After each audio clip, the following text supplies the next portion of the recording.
guys! Welcome to my YouTube channel!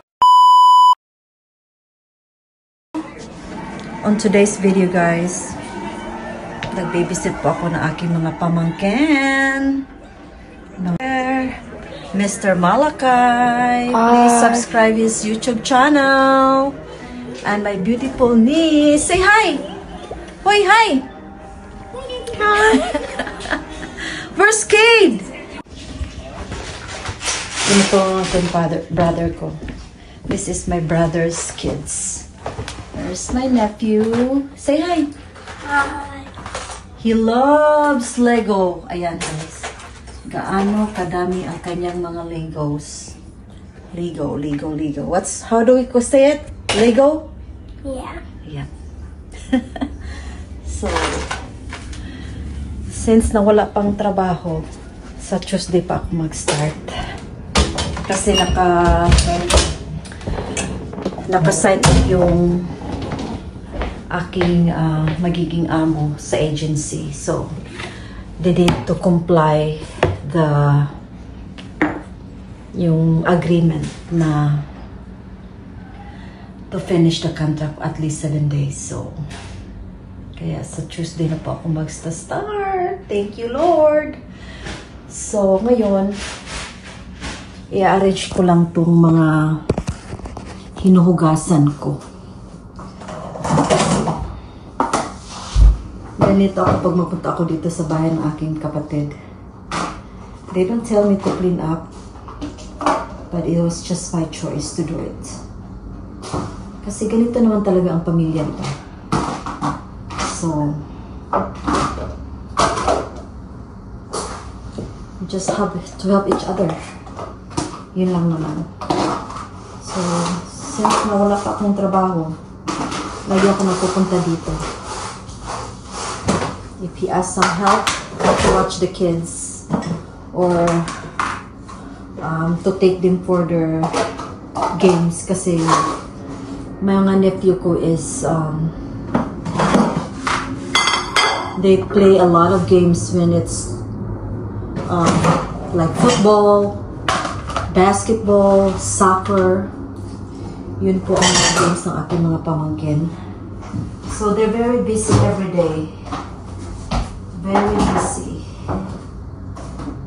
So just to help out my brother, tinutulungan ko sila. Like today, I have nothing else to do. So my sister-in-law is not here. So, then my brother is at work. So I have to help him. So I just have to put all the things that I wash. Para malinis tingnan, diba? Ay, kayo lang. Tubuhin na lang, diba?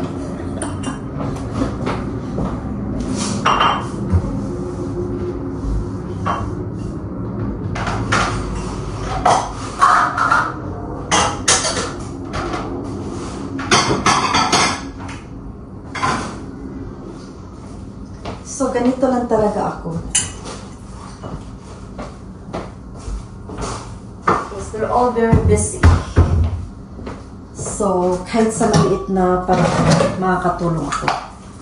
As my brother's big sister. Pero yung brother ko parang oldest sa akin. Joke.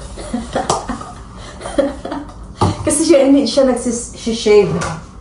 I always tease him na you look like older than me.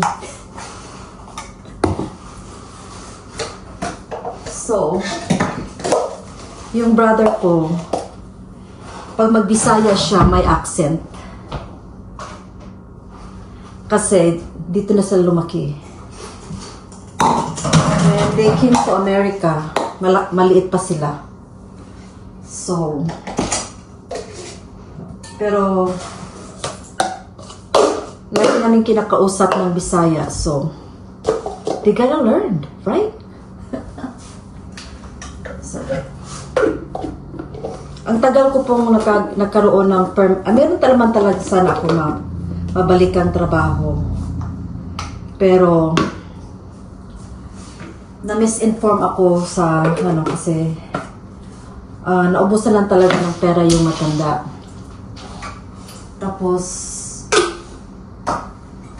ang tagal ng kanilang long-term care insurance. So, they need to go back to an agency para mabayaran sila ng long-term care insurance. So, wala na tayong magagawa doon. Kaya, ginigive up ko na lang yung trabaho. Kasi,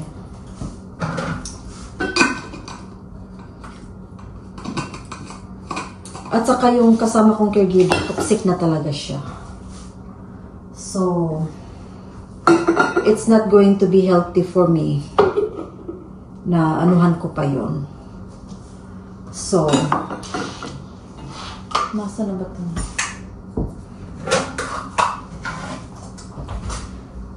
Kaya, yeah. 1 month na tomorrow. Wala akong trabaho. Oh, 1 month today. Kasi nga, June 30 ako dumating dito sa Amerika eh. But I'm not worried. I'm not worried kasi nga, yun talaga ang buhay. So, ilalagay ko lang po dito. Kasi dito nila nilalagay yung mga coffee mug na hindi ko alam kung magkasya. Kasi super dami na, diba? Hindi kakayanin ang sa super daming mugs. So, titingnan natin guys kung magkasya ito. Kasi nga super dami eh.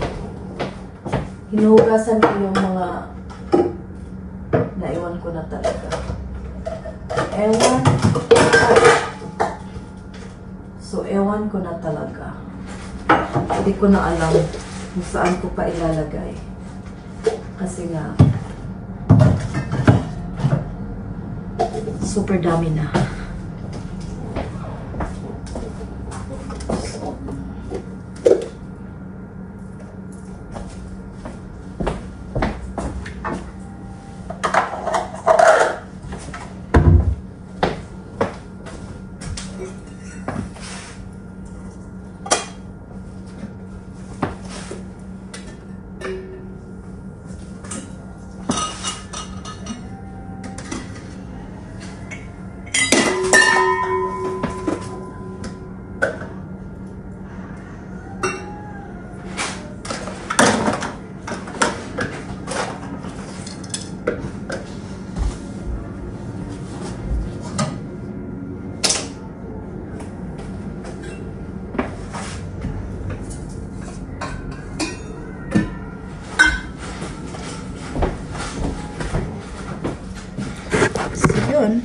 Tapos meron kami super cute na dog. His name is Logan! Say hi! Sit! Sit! Sit! Sit! There, babe, talaga siya. Kailangan talagang we have to raise our voice para siya makikinig.